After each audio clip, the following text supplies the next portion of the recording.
একটু দাঁড়াও দাদা বাবু, তোমার জুতোটা একটু ব্রাশ বলে দে। দাঁড়াও দাঁড়াও দাঁড়াও দাঁড়াও।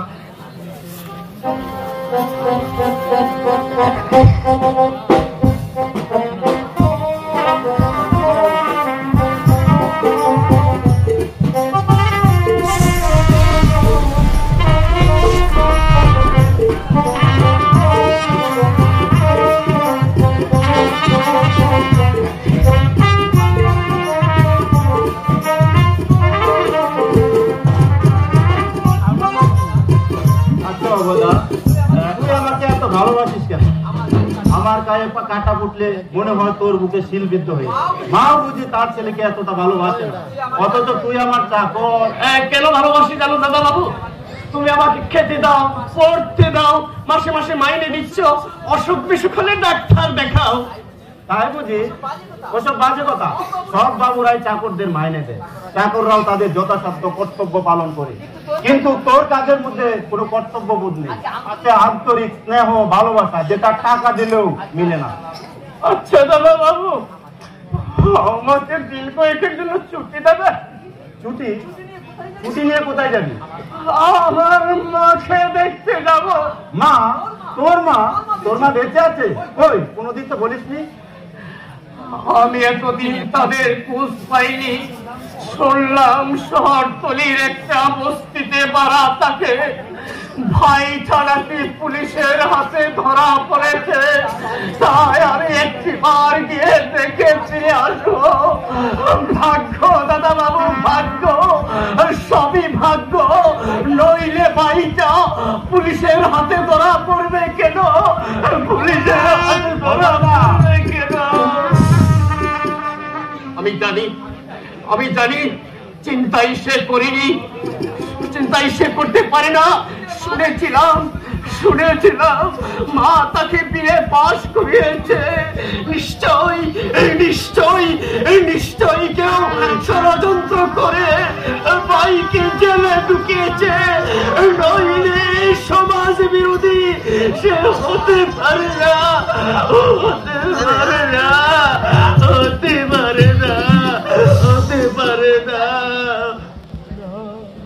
আছে মাস কোনোদিন টাকা পয়সাও পাঠায়নি, হঠাৎ মা ভাইয়ের কথা বলছে। আশ্চর্য ব্যাপার। এই শুনছো?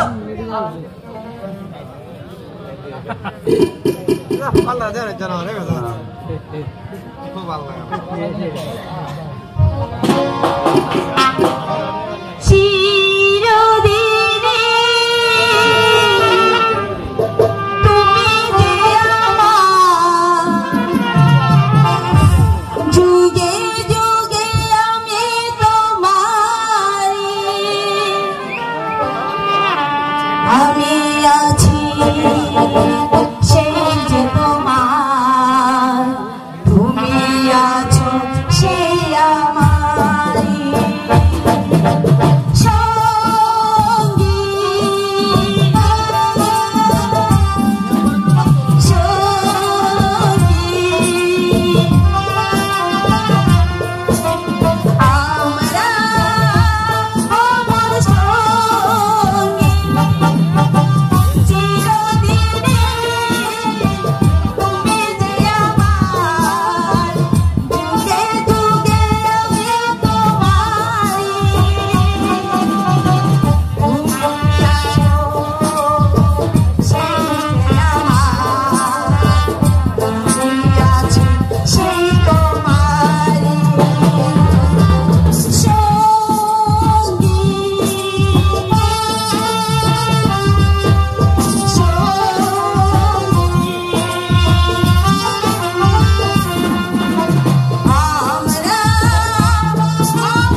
আমার চলবে। ওর অখাদ্য রান্না আমার মুখে রুচবে না। আমার রুচবে। কি আশ্চর্য, আমি ওকে রাখতে চাই না। আমি চাই। আমার অনিচ্ছা সত্ত্বেও তুমি ওকে রাখবে? তোমার ইচ্ছের দাম দিতে গেলে সেলি আমাকে যে উপোস করে মরতে হবে। আশা করি স্ত্রী হিসেবে তুমি সেটা চাইবে না। দেখো, কোনদিন বেলা 2টো এসে দেখি মহাসুখে তুমি দিবানিদ্রা দিচ্ছ, আবার কোনদিন রাত 8টায় এসে শুনি টেনিস খেলতে তুমি ক্লাবে গেছো। তখন আমাকে মায়ের মতো আদর যত্ন করে কে কেটে দেয়? সে ওই অবয়দা। কাজে ওকেই তাড়ালে আমাকে যে সন্ন্যাসী হতে হবে। তুমি তাহলে ওকে তাড়াবে না? কি আশ্চর্য, সারা জীবন লোকটা প্রাণপাত খেটেছে, এখনো কাটছে। হঠাৎ এক কথায় তার চাকরিটা খতম করে দেবো, এতটা অমানুষ তুমি আমাকে ভাবলে কি করে? সেলি নাকি আমার মধ্যে কোনো মনসত্ব বোধ নেই? ঠিক আছে, ঠিক আছে, তুমি তোমার পেয়ারের চাকরি নিয়ে থাকো, আমি কালই রেডির ওখানে চলে যাব। চাকরি তোমার আপনজন হলো, আমি তোমার কেউ নই, কিচ্ছু নেই। সেলি, মিস্টার গুপ্ত, মিস্টার সমুদ্রের বইয়ের কথা চাক পাও চলে না। মিসেস মুখার্জি সেদিন বললে স্বামী নাকি অফিস থেকে এসে সরকারি কাগজপত্র দেখে তার মতামত জানতে চান, আর আমার ভাগ্যটা এমনই, কোনো কথাই তোমার কানে যায় না, কোনো কথাই তোমার কানে যায় না।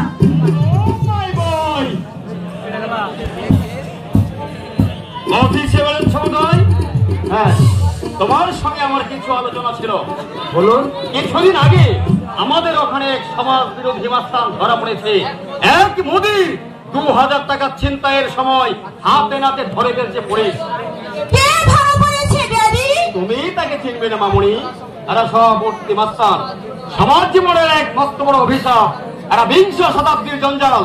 পুলিশ যদি এদেরকে শায়েস্তা করতে না পারে তাহলে এই সমাজের সুস্থ দেহটাকে এরা বিষিয়ে তুলবে।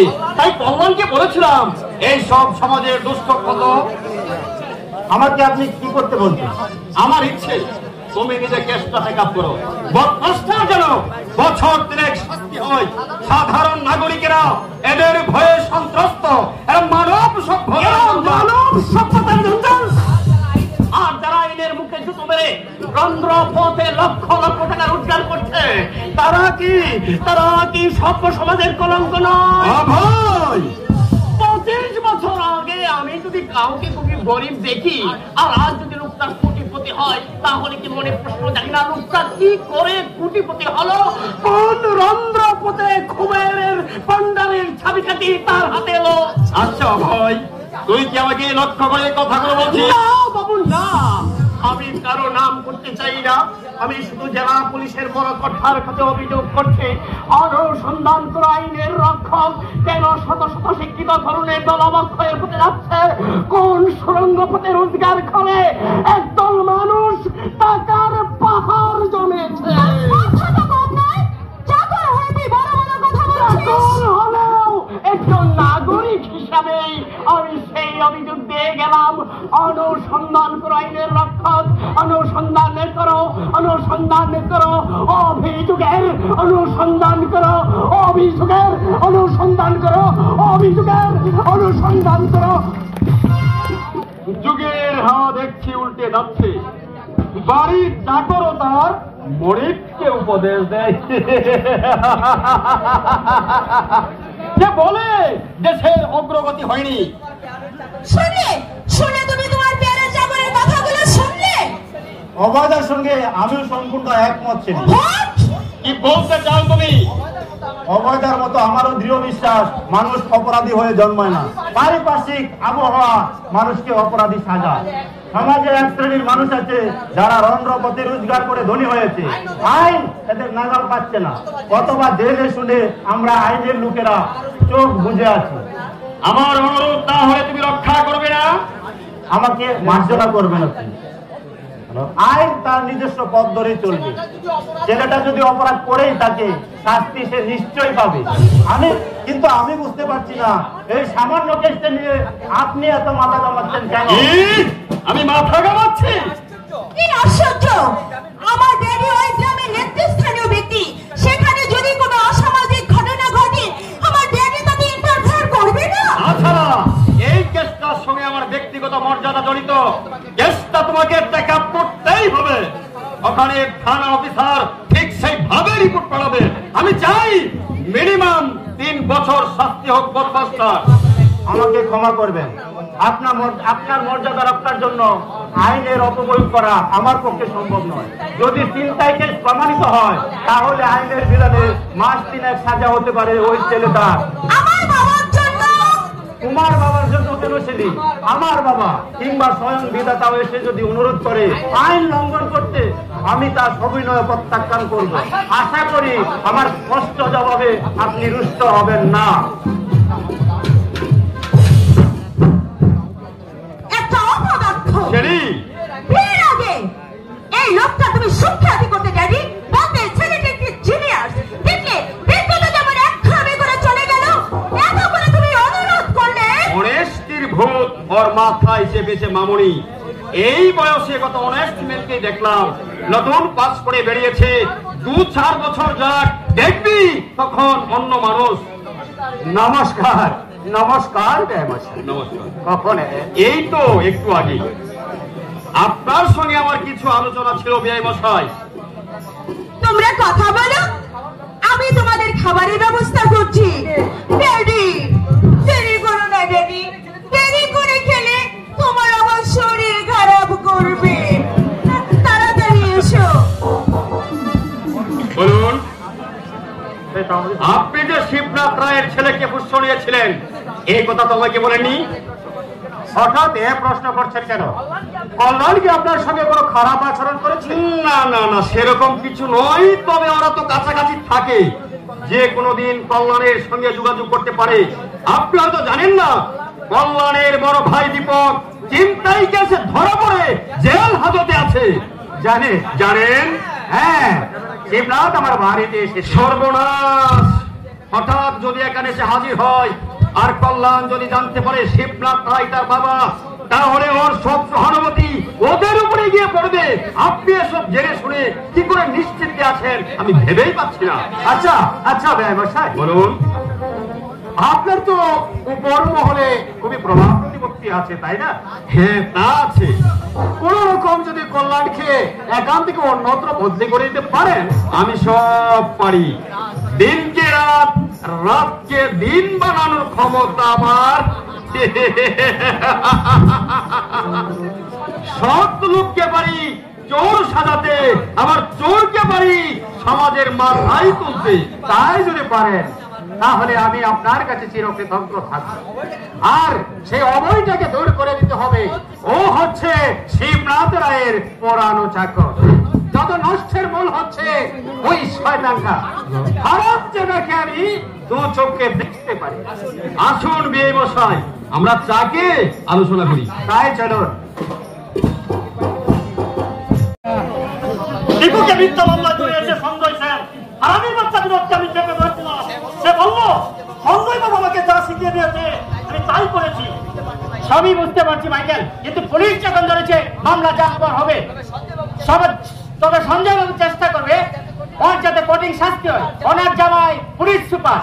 শোনা, মামলার আগে হাতের সুপ্তা একবার হবে না। না মাইকেল, ফুটফুট করে তোরা মরবি।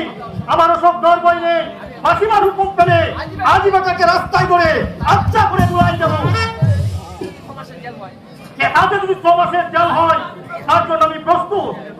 কি ব্যাপার তোমরা? আপনি হুকুম দিন মাসিমা, ওই হারামির বাচ্চা সঞ্জয় সেনকে ধরে আত্মা করে দুয়াই দেয়।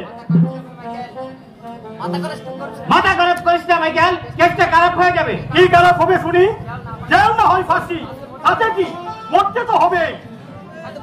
তাতে মরবো। মরবার আগে 2-4টা জানোয়ারকে খতম করে তবেই মরবো। এই হচ্ছে আমার নীতি। না বাবা, তোমার সঙ্গে আমি একমত হতে পারছি না। দীপক যদি অপরাধ করেই থাকে নিশ্চয়ই তার শাস্তি হবে। আর যদি নির্দোষ হয় তাহলে সসম্মানে মুক্তি পাবে। নিশ্চয়ই আপনার চিন্তাধারা সম্পূর্ণ ভুল। মাইকেল, বিষয় সম্পত্তি নিয়ে দাদার সঙ্গে আমার ঝগড়া হয়েছিল। দাদা নিজে বৌদির হাতে একটা দায়ের বুক বসিয়ে টানাই গিয়ে ডায়েরি লিখায় বৌদিকে আমি ফোন করতে উদ্যত হয়েছি। মাইকেল, দেখা সাক্ষী দিয়েছিল হারামির বাচ্চা সঞ্জয় সেন। বিচারে আমার 2 বছরের জেল হয়েছিল। দুষ্টা করে আমি শাস্তি পেলাম। হয় তোমাদের ভগবান, কিন্তু তোমাকে মৃত্যুর বলে কালার দেয়নি। কিন্তু আল্লাহ, গড, ভগবান সবই দপ্পাবাজি। এক যুগে বিচারের বাড়ি নীরবে নিবৃতে খাতে, তাই আমার নীতি হচ্ছে খা পুরুষের মতো না হয়ে দুষ্পন্দের টুটি কান্দে ধরে একবারে শেষ করি, তারপর জেল ফাঁসি হই হোক, জেল ফাঁসি হই হোক। ভয় কথা আপনি কিছু মনে করবেন না মাসিমা, ছেলেটা বড় বড় উগ্র প্রকৃতি। মামলায় কি হবে জানেন একমাত্র ভগবান। টাকা পয়সা খরচ করতে পারলে হয়তো রেহাই পেত দীপক। আপনার তোর দারোগা জানলাম মাসিমা। না শোনা, সেটা হবে আমার মৃত্যু স্বামী সঞ্জয় সেনের অতীত ইতিহাস তোমরা জানো না। আমাদের দুর্ভাগ্যের জন্য দায়ী হলো ওই সঞ্জয় সেন। তোমার মেসমশাই। কি বলছেন সঞ্জয় বাবু? আমাকে মার্জনা করো, ঝোঁকের মাথায় কথাটা আমি বলে ফেলেছি। নিজের চরিত্রে যদি সাফল্য থাকে, কেউ কাউকে বিপথে পাঠাতে পারে না। দোষ তোমার মেসমশাইয়ের, সঞ্জয় সেনের নয় বাবা, সঞ্জয় সেনের নয়। সঞ্জয় সেনকে ওরা তাহলে আগে থেকে চিনতো। সঞ্জয় সেন মানুষটি কই, কিন্তু তবে এই অবস্থা